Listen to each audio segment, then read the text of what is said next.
Uh-oh. It says Facebook and Instagram. Okay, Facebook and YouTube are on live. All right. And now it says, oops, sorry. Out of practice, guys. Haven't done these for a while. So, all right, Instagram is live. This is Facebook and YouTube are live. Adventure with Camera, Idaho Bowhunter, Western Contours. How you doing, guys? So, Davey, Carla Cox Images. Welcome, everybody. So, looking to see if anybody joins from Facebook and YouTube. Don't have any chats yet. Let's see real quick if we got... Anybody get any notifications over on Instagram that went live? Well, it says it's live now, so I guess so. Kind of out of practice on this. Man, I haven't done one of these for a while. Caleb Newton, how are you doing? Long time. So, Ronnie Oler, CDW. Okay. So, and it looks like, oh, here we go. Okay. Facebook and Instagram, or Facebook and YouTube's rolling in. Jake Colley, Bugle Me This.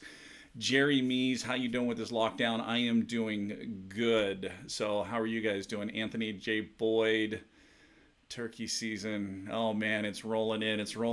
Man, God, it seems like forever and a day since I have done this. I was kind of nervous when I was setting up all of the equipment to, it's one thing if you're just broadcasting to, one platform, but to set everything up so that it points right to go, to multiple platforms, it's kind of a little nerve-wracking. So especially since I haven't done it for a while, I figured I was out of practice. And you guys, I posted this morning saying that was gonna go live and asked for questions and topics and this and that, and only one question came in. So I'm really hoping, whether you guys are on Facebook, YouTube, or Instagram, hopefully you guys will, throw some questions in. So, all right, let's see if I can remember how to do this. All right, let's get going. So, hey everybody, I'm Michael Batiste from the Elk Calling Academy, and this is Wapiti Wednesday Live Q&A. So the way Wapiti Wednesday Live Q&A works is we typically start with a topic or a question. And then, of course, it doesn't matter if you're joining us from YouTube, Facebook, or Instagram. You certainly have the opportunity to put your questions in live. And, we'll do our best to answer those. So tonight, we are actually going to start where over on the Facebook page, Pennsylvania Elk Hunting Group basically, put in the question, if I felt there was a difference in vocalizations between Western elk and Eastern elk. So Western Contours, miss hearing that intro every week. Man, Guy, I'm glad I remembered it. And so, it's been a few months. So holy cow, you guys are just rolling in. So, okay. So the first question we're going to start with is, if I feel there's a difference in vocalizations between Western elk and the Eastern elk. And, short answer is no, I really don't think so, because the Eastern elk are actually transplants of Western elk. So they took that vocalization with them. And elk vocalizations is elk vocalizations. It doesn't matter if it's, Rosie or Rocky Mountain or Thule. They still have mews, they still have bugles. Now, depending on the different areas, you will have some variations. And what I mean by variations is volume, intensity of bugling, how much vocal activity there is. But the basic structure is still there. It's still the muse, it's still communication, it's still breeding. And it's those vocalizations that communicate within that herd dynamics that everything's okay. Or if an elk is separated from the herd, that, the vocalizations are still there. Same thing with the bugling, bugling to contact or locate, bugling to show dominance, bugling to give warnings and stay away. So, do I think there's really a big difference between Western elk and Eastern elk as far as vocalizations? No, I don't. Like I said, you can get variations in volume and how much they talk. You can certainly get some of those variations there. So, American Hunter, what states are you applying for? I'm actually just going over the counter Idaho this year, so not going to be traveling out of state, not going to be hitting anything. I've hunted quite a few of the states. I've hunted Montana and Colorado. Have been into some of the others as well, and the way I look at it is the quality of hunting that I have right here in my backyard, out my back door. I've got some really, really good elk hunting within an hour and a half of my house. And, because of that, it's tough to leave and go to another state. Yeah, it is. It's cool to go to other states. It is cool to, hunt different areas and whatnot and see different scenery. But I love what I have right in my backyard. And so because of that, that's kind of why, stay right here. So. Okay, let's see. What other questions do we got in? Glad to see you back on Facebook. Pat O'Brien, yeah, I don't know how often we're going to do this. It's probably not going to be, weekly. But I am going to definitely, figure out a schedule, and we will do some Wapiti Wednesday live Q&As, on Facebook, YouTube, and Instagram again. So basically, I've missed you guys, okay? Missed you, and I figured with everything going on, this would be kind of a good distraction. So, bugle me this. Okay, I apologize. New iPhone, getting used to it. Sorry for sending random messages. You are good, buddy. Charles Janovic, glad you're back. Thank you. So, Jerry Mees. So, what do you think about this virus and the animals? Do you think it might hit the wild game? Honestly, Jerry, I haven't actually thought about that. I don't think so. This is a virus that did, originate from animals. So that's a tough one, man. I don't know. I'm going to go on a limb and say no, Jerry. I don't think it is going to. So, but don't quote me on that. We'll see. No, I'm gonna stay with no. Taylor, turkey for us is on hold at least until May 8th. We're lucky in Idaho; it's still on a go for April 15th. So, it looks like I'm gonna have to learn more about Western elk behavior. So this will be good to hear. Norman Graves, John Jones, heck yeah, the man is back. Awesome, you guys are awesome. Jay Colley, with Fish and Game putting a stop to non-resident getting tags in Idaho, do you think it will hurt us or help us?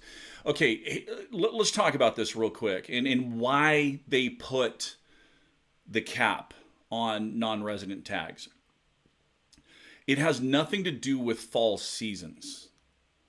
Right now, what they're focusing on is spring season, spring bear and spring turkey, and people traveling in. And right now, really trying to, get the lid on this and get a cap on this coronavirus and get it to, level out. And that was basically the reasoning for putting the cap on non-resident tags. Now, the non-residents that had purchased the tags before that block got put on, they're still okay. But still, right now, okay, I'm going to sneeze, guys. So don't shut your computers off. So, excuse me. So, but there's still travel bans. So, not going to be able to travel and not going to be able to really participate in some of these spring hunts. But really, that was the reasoning for putting the cap on that, was just to, right now, they have to put measures in place. So, Guy, nice way to, hopefully y'all are wearing your masks right now while you're listening to this, especially since I just sneezed. But hey, notice I followed protocol and I sneezed into my elbow. So, but Jay, do I think it will hurt or help us? Obviously, if there's fewer tags sold, I mean that is going to be a hit to the Fish and Game budget. With that money coming in, and also with the communities where those hunters come in and spend money in those communities, it does certainly affect those communities. But this is just a temporary thing, guys. Don't be looking like this is the new norm, or don't be thinking anything like that. So it's just something that agencies are having to do right now to curtail this. Now, what do I see in the future? I mean, I see a vaccine for it. I see that, things are coming that, will be okay. So just hard to say right now, Jay, whether it's going to hurt or help us, in the fall. I certainly don't think it would hurt or help. I mean, I don't know. Communities rely on that revenue, that money coming in. Some areas may have less hunting pressure, which could actually help the elk numbers and the deer numbers. And so, it's just going to be one of those things that's just going to have to wait and see. So, Baby George Outdoors, how you doing, bud? So good to see you back. Thank you. So, all right, Larry from John Day, Pennsylvania elk hunting. Love your videos. Thank you. John Jones, I actually bought my Idaho license and tag today. I didn't apply for a special draw state due to the COVID, but did jump and buy my over-the-counter tag. And so, John, you'll still be fine. They're not going to renege or rescind or remove those non-resident tags that were purchased. So you guys will be good. So. Norman Graves, it doesn't seem that the bulls vocalize as much on the west side as the eastern elk. And part of that too, Norman, the thing that's kind of changed out here in the West is, we had a major predator that was introduced, and that was wolves, and wolves certainly have an impact on vocalizations. And so eastern elk, with a lot of those areas, they don't have a major predator like that, and so they still are a lot more vocal. They still are rambunctious, and you can still get in the western states out here, and you can get into areas that don't have wolf populations, and the elk are still vocal. And even in some wolf areas, you can most definitely you guys are cracking me up, so just because of the sneeze. But you can most definitely still get into some really good bugling action, even in wolf country. It just kind of a few things change. You guys have heard me talk about it in the past. Kind of bring the volume down a little bit on your vocalizations, get in the heavier timbre, and just kind of enjoy it. So, okay, hold on. I want to see.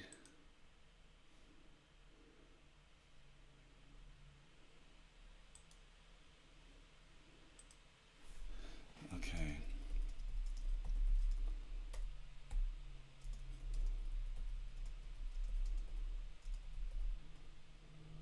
Okay, sorry.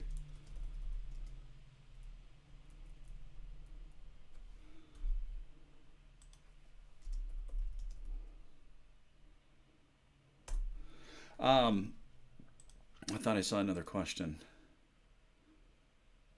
No. Kelly, thank you. Uh, okay, so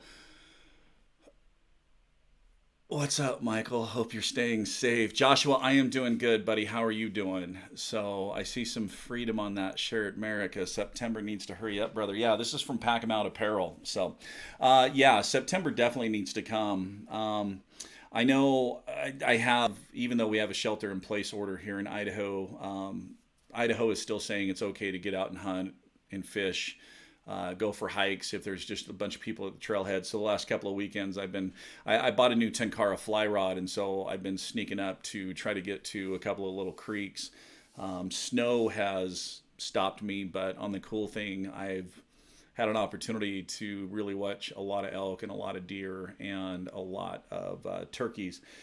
And in fact, I've kind of taken the shelter in place time to really, take a look and back on a bunch of old videos. And I kind of noticed something the other day. And next week we have our next, for those of you that don't know, I still every other week I still have been doing Wapiti live Q&As on the elkcallingacademy.com for the herd members over there, and actually I kind of stumbled across a little piece within the vocalization that the cow vocalization that for some reason it's always been there. I've always seen it, but just something the other night just kind of dawned on me, and this light bulb went off on my head, and it's a little something we're going to talk about next week in there, but it's kind of an exclamation point, to some cow vocalizations, and I always thought it was associated to an assembly mule, but I through these, going back and watching videos, I noticed that there was several times that this sound was used in conjunction with other sounds as well. So all right, you herd members, there's a little teaser for next week. Okay, America Hunter. Do you go wolf hunting? Because I definitely want to head up to Idaho, Montana, and Wyoming. Yes, I have. I have been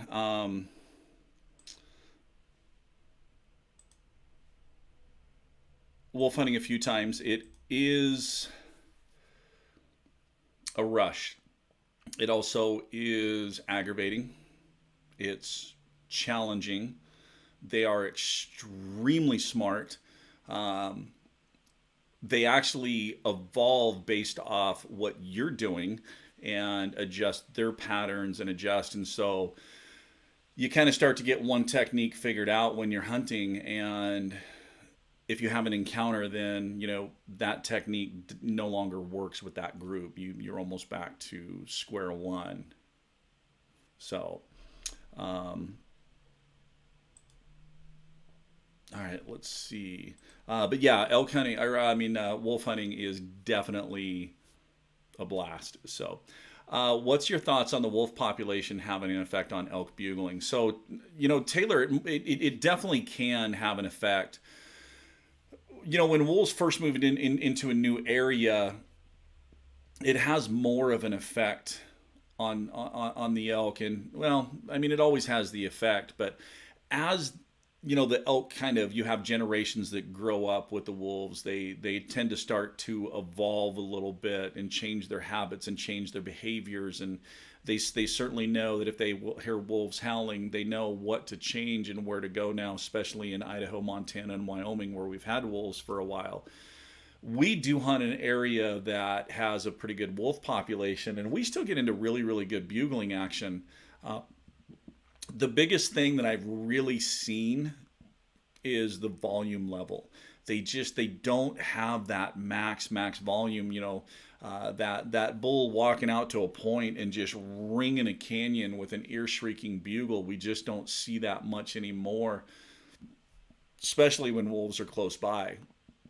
But you can still find pockets where the bugling action is just insane. I mean, we had it several days last year where it was just intense. So now some of the new areas where the wolves are kind of starting to migrate into, there's that new learning curve. It's a new predator.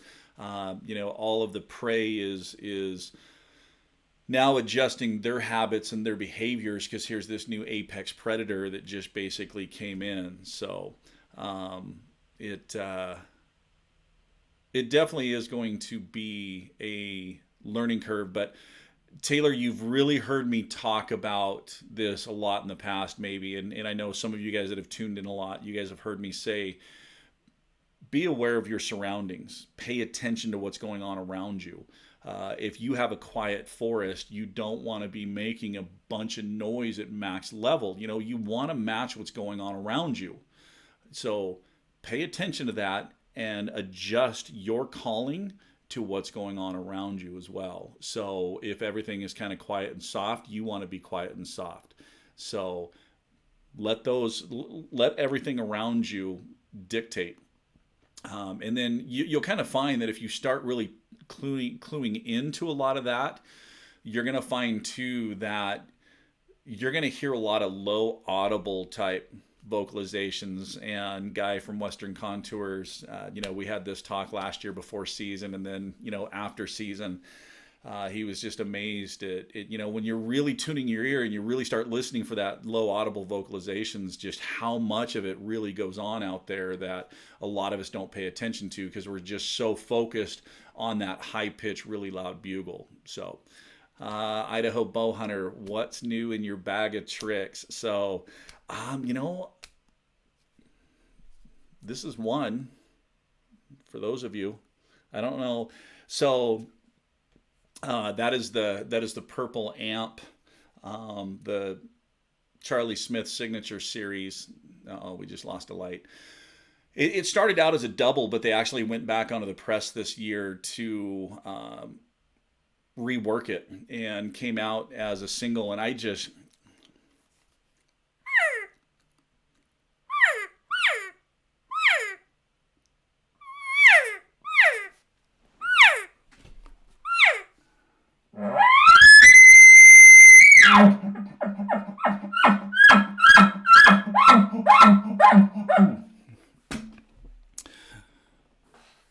love the cow sounds and just the ease of bugle on that thing. It actually, guys, I'm going to come out and say it. The purple reed is my new favorite reed in the entire amp lineup that Phelps produces. So I've been trying to get up to record a review video on that, and I just have not had a chance. So, that's what's new in my bag of tricks. So, all right. Chad Mitchell, I'm excited I finally got drawn for early season archery elk in Arizona. This will be a learning experience for me. Chad, congratulations.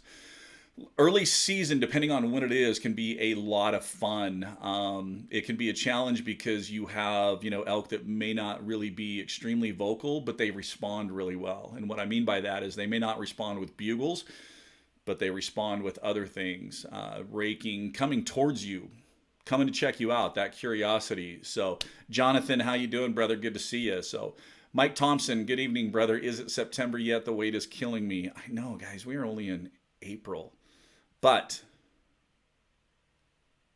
not too far away. It will be here before we know it. So, John Underwood, good to see you. 100% pay attention. Jay Cawley, yeah, you learned that one too last year. Carrie Durant, good looking hat. Thank you. Sean Johnson, oh, that sounds good. Nice. Try the green game changer. Danny Koyman, the green game changer. Obviously, you don't pay attention to my Instagram. You mean that thing right there? So, yes, the game changer is a great tool, and I'm sure that I'm surprised Freddie's not in here calling me a mother flipper tonight because that's what he always likes to. So, for those of you a couple of you have commented on the hats, these are the new leather patch hats. I did talk to Leather Patch Company. They are hoping to have our order completed this week and shipped out first part of next week. So all of you that jumped in on the pre-order, as soon as those hats get here, I will turn right around, send your hats out, and get you guys tracking numbers. For those of you that didn't jump in on it, I did order a few extras. So once I get all the orders sent out, I'll see what I have left, and I'll make announcements for those of you that may want to pick them up. They're going to be $24.99. And like I said, we should have them. Jim Huntsman, you got more of those hats? Yes. Not yet. Next week. In fact, look at that. Backcountry Baby Yaga. New hats coming. New hats. They told me today, hoping to have them wrapped up and shipped out first next week. I got the Game Changer in the mail today. So for those of you that don't know about the Game Changer, it's a great little tool. I do have a video on it on YouTube, a review video. It's an enhancement. Meant the green reed Phelps. I tried it this year. I had never tried it. Oh, yeah, Danny, the green one, it kind of falls kind of in the middle of the realm. So I like a little heavier latex. That's why I go more towards the gray, white, and the purple. But yeah, the green is a really good all-around reed especially for you guys that are fairly new to calling. And Danny, I'm not saying you're fairly new. You know what you're doing. The green reed is a good all-around reed. But yeah, so the Game Changer is a great little tool to enhance your cow sounds. You can use it to project cow sounds. You can use it to kind of muffle and soften your cow sounds. You can even bugle on it if you're a backcountry hunter and you're worried about space and weight. It is a great tool. Also for new callers, it does have a double baffle system in it that really works on back pressure. And so as a new caller, back pressure is one of those things that you kind of struggle to learn, but that one does it really, really well to help with note stability. So is there a shooting block you like for practice? I'm in the market for a new one. Joshua, the one I really like that I use a lot is the Matrix target system. They're out of Montana. I like it because it's a modular system. So if you shoot the center of it out instead of replacing the whole target, you just buy, one octagon. They actually have a couple of new shapes. They have squares. But yeah, that Matrix target system is really one that I really like. And what I do is, and it takes a lot of shots to, shoot one of those out before you have to replace it. I've shot 3 of them out, and so I keep those 3, and I will just kind of bungee strap them or ratchet strap them together, take those 3 to camp. It's nice and lightweight and just really gives a nice portable target. So backcountry, I like that. The Matrix target are fancy, buy once, cry once. Exactly. So, hey, look, Freddie from Game Changer, now that we just got done talking about the Game Changer and he jumped in here, so now he's going to call me a mother flipper. And the only reason Freddie's a very dear friend of mine. The only reason he calls me mother flipper is he's just mad because I can rock the Game Changer better than he can. And Freddie, that's what you get for jumping in late, brother. Love you. You asked and the mother flippers here. I know, guys, see that? I bring it up, and then Freddie, it's like he actually sits there and says, okay, he gets his buddies to jump on, and then waits for somebody to mention the name Game Changer or Freddie, and then they message him, and then he jumps in. So, okay, who did your patches? Our patch company messed up the entire order. Mike Thompson. It is a leather patch company. They're out of California. If you go to YouTube or Instagram, Leather Patch Co. is the group. I really like it because not only do they glue it, but they also stitch it on as well. So, and pricing has been really, really good. I compared it with a couple of my other channels, and my other channels couldn't touch their pricing. So, I didn't think about taking it, just a couple of the Matrix ones and ratchet strapping. Good idea. Hey, that's what I'm here for. So, but yeah, women's intuition. I like it. Yes, Freddie has women's intuition. That's why he popped in. Nice one, guy. So, but yeah, for those of you that have or have seen that Matrix target, it is heavy. I mean, it's big, and that's one nice thing is I love throwing it in the back of the truck, just driving to the foothills outside of Boise, and doing some long range shooting on that up there in the mountains. But then when you go to camp, maybe you don't want to take this big target that's heavy, and plus, like was mentioned before, pay once, cry once. Well, you don't want to pay once, cry once, and then have somebody walk into camp and walk off with it. That's why just taking 2 or 3 of the little sections are nice, because it's small enough that you can hide it in your camp. And especially if it's kind of shot out, if it's a shot out center or something that you're replacing, it still stops the arrow well enough, especially because in camp you're shooting broadheads anyways. It does just fine for stopping those, but that smaller one is really nice for taking in there. So I do need to get the Game Changer I will have Wyoming tag this year. Nice. Scott Schmidt, how you doing, buddy? So if you don't draw, then we'll call Elk in for Jay. We use Pacific bow butts. If you shoot all 6 sides out in 5 years, they'll give you another one. That's kind of cool. I haven't heard of Pacific bow butts. So Mike Thompson basically said that he shoots a Pacific bow butts. I don't know anything about this target, but he said if you shoot all 6 sides out in a 5-year period, that they give you another target. So for those of you that shoot a ton and you go through a bunch of targets, there's another one to look at. Matrix targets, Pacific bow butts. I think there's a couple of other new ones that have kind of popped up. So Danny Coyman, you're going to do a video lesson to learn how to shoot without Peep sight. Yeah, I mean, I did the one kind of introducing it, and I've had a lot of feedback and questions from people. And yes, I am still shooting completely peepless.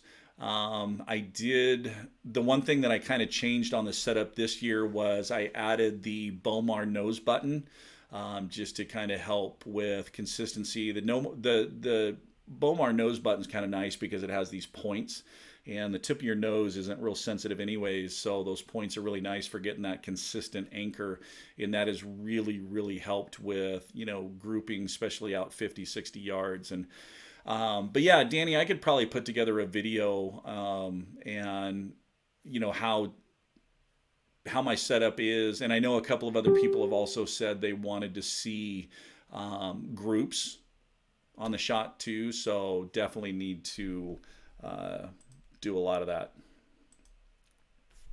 So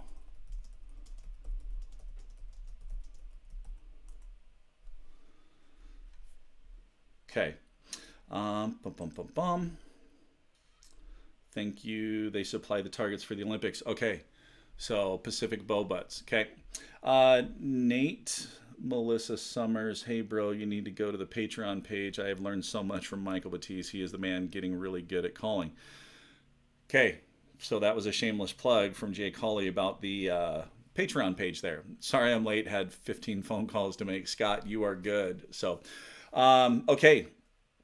So, what other questions do you guys have? I mean, I figured you guys were just going to be kind of rifling these in, been kind of stacking them up for a little while.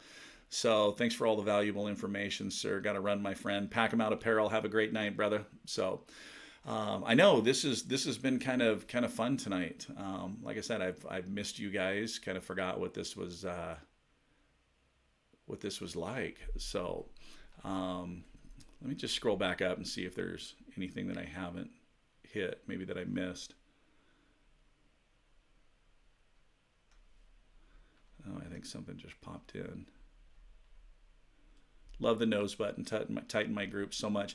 And even if you guys do shoot a peep sight, that nose button can just add to your consistency on your anchor, because it will get your nose, especially if you nose contact on the string, that will basically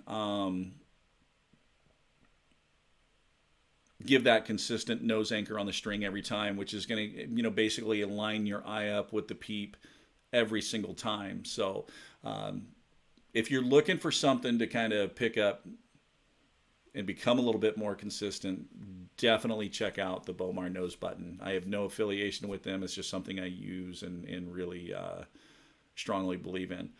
We are coming to Idaho to put cams in. What are the laws over there?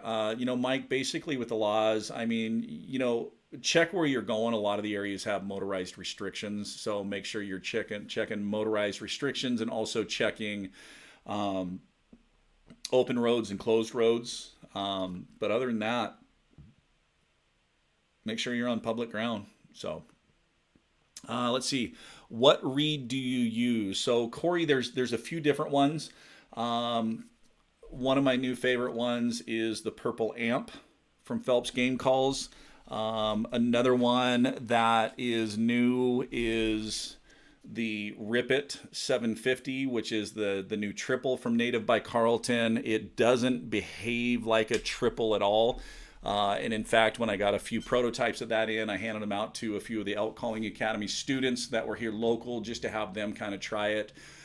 A couple of them, that's their new go-to reed. I also, the 450 from Native by Carlton is another favorite of mine. That's a 1.5. We actually are, so Native finally got the narrower frame dialed in, and right now just doing some retooling on the press and the cutter. As soon as that retooling is done, Mark and I are going to get together and we're going to start building some reeds on that narrower frame from Native by Carlton. It's going to be the same look as the Rip It series. It's just going to be a little narrower frame. Tape size is going to be the same because the tape size is the same as all of them, but we're excited to get to building on that narrower frame. Don't have a target yet for when they're going to be available on the market. We have some anticipated target dates. It just depends on when that retooling gets done and if we can get things built quick enough. So, do you know if there will be a cap on over-the-counter non-resident deer or elk tags? So, American Hunter in Idaho, yes. What they've done is there's always been a cap. They've always, said, okay, we're only going to sell this many non-resident tags. And in the past, it was only that cap. So they changed it this year that not only is there the total cap, but there also is a unit or zone cap on non-resident tags. And it's usually 10% of the 3-year average. So I know a couple of the areas that non-resident has already, that cap's been hit. So there are some areas where tags are no longer available. The reason they did that is because there were some areas that were close to bordering states that there was a lot of non-residents coming from that neighboring state and was basically pushing the locals out of the area. And so, in open forums talking with Idaho Fish and Game, they kind of asked, hunters, hey, what do you want to see? And this was one of the things that was discussed. And it's not to eliminate. There's still the same number of non-resident tags available in Idaho. The only difference is you may have to go hunt a different zone or a different unit now. And it's basically designed to spread people out more. Instead of having this big pile of people in these areas, it's basically forcing people to spread out, which is just going to help the elk and deer numbers. It's just going to help the overall hunting experience. I think it's a great deal. So, all right.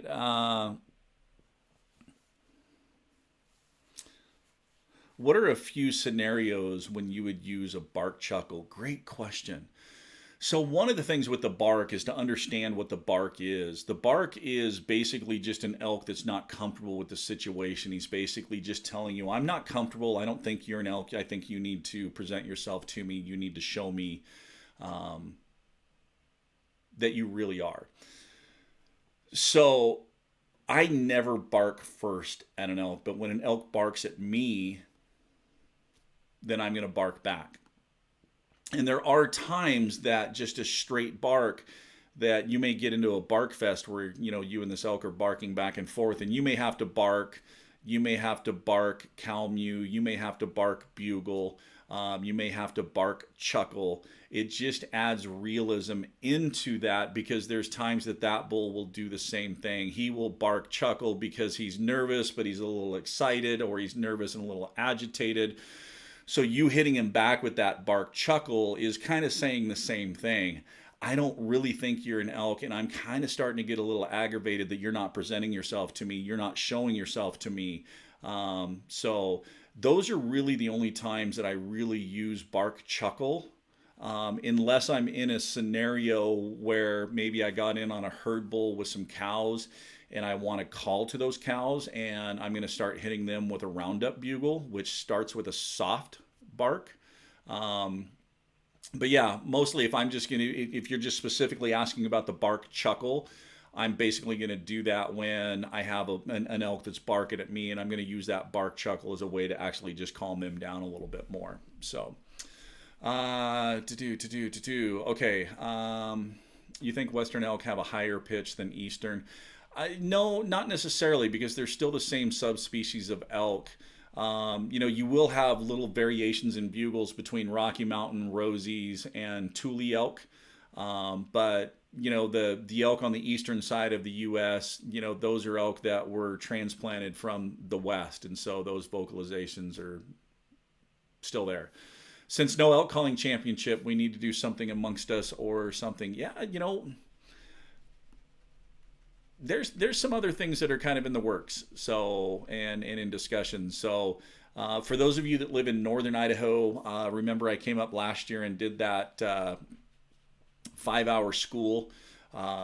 We have already started kind of planning that again this year to have me come back up to northern Idaho, kind of do the same thing. It's a 5-6 hour class. We kind of break in the middle and serve pizza and just go through all the aspects. We don't have any dates or locations or this or that, just obviously because of what's going on in the world right now. But we have started the discussion on that. So, Robert Gonzalez, how you doing, brother? Good to see you. What do you think of the Garmin rangefinder bow sight? I've seen one on the show drop pros, cons. The Garmin rangefinder bow sight, if it's legal in your state, I mean, why not use it? And I know there's a lot of people that when they looked at the price of that and they were like, that's ridiculous, $900 for a sight. But if you look at a price for a sight, $300, and then you look at a price for a rangefinder, you add those together, guess what? You're right there on what that Garmin rangefinder bow sight is. If it makes you a more efficient hunter that can execute your shot better, I am all for it. So, would I personally use one hunting? Probably not, just because it is one of those things that can fail. It is a battery operated device. Things can happen. It can get dropped. Things can break. If you're riding in on horseback, that horse could rub against a tree, bend that sight over. So pros and cons. For some people, I think it's a great tool. Other people, I think there's some people out there that are really, really good at judging yardages. And for those people that are really, really good at judging yardages, I don't think you need it. So, Lewis, how you doing, brother? Charles, do you ever hunt coyotes? If so, any technique that works for you trying to get into it? Yeah, I've hunted coyotes. Do I really know what I'm doing at it? No. Do I have fun with it? Yeah.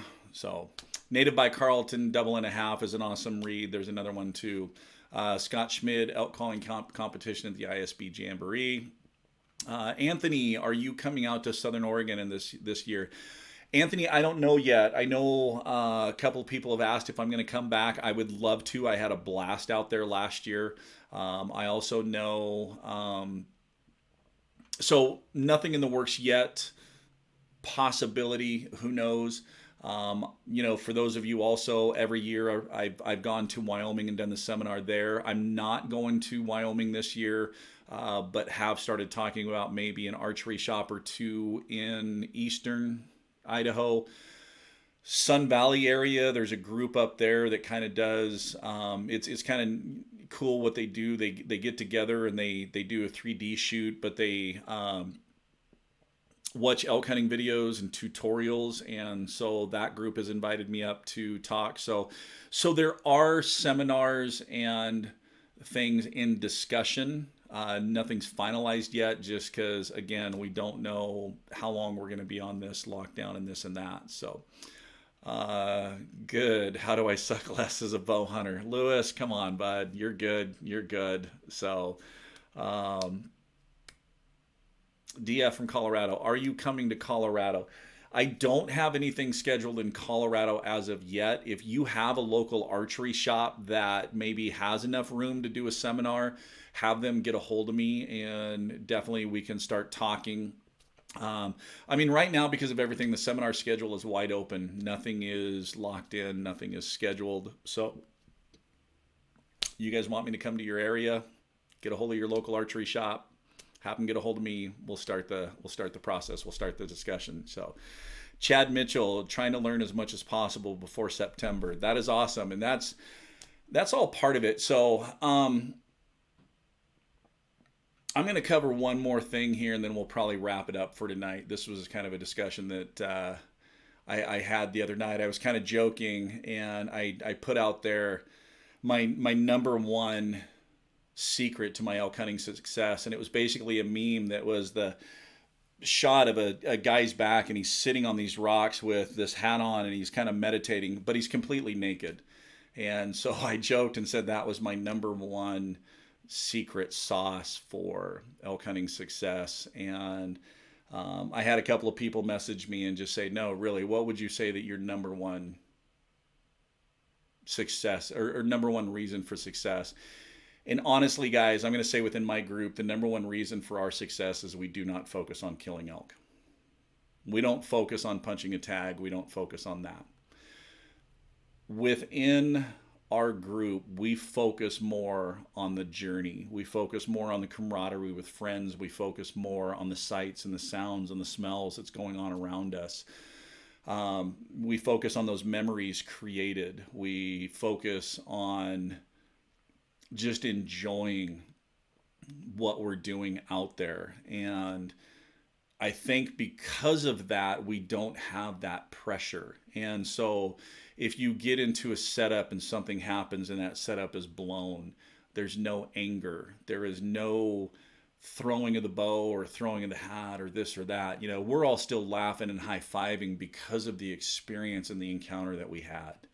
And that to us, I think, contributes to our success because we don't have those pressures. Because when you have those pressures, you kind of start to push things and you stop enjoying what you're doing out there.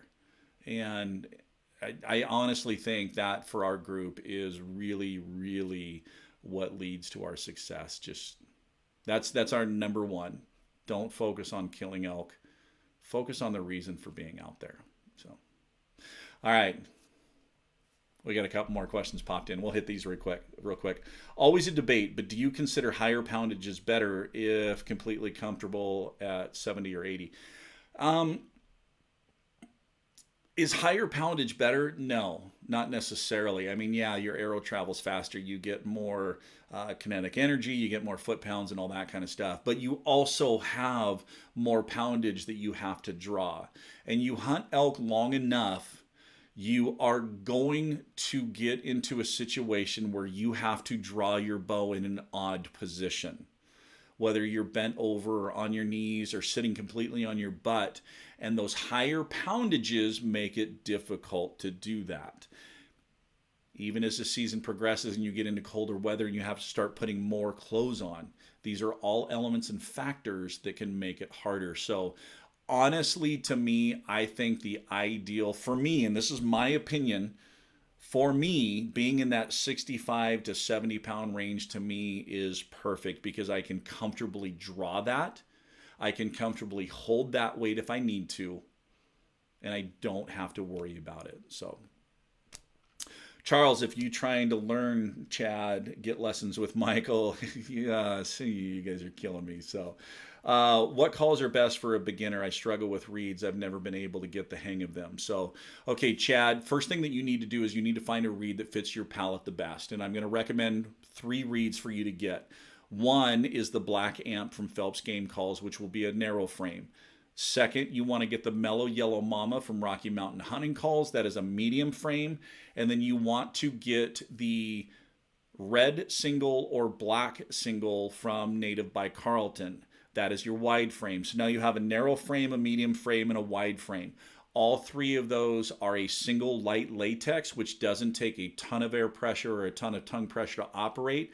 But basically, you're going to find which frame fits the roof of your mouth the best, and you're going to be able to make sounds on it because it is that single light latex. Then once you have the size of frame, then you can start venturing into other reeds within that frame size that maybe are a thicker latex with more of a stretch as your calling advances. But Chad, also if you want, you have 2 avenues.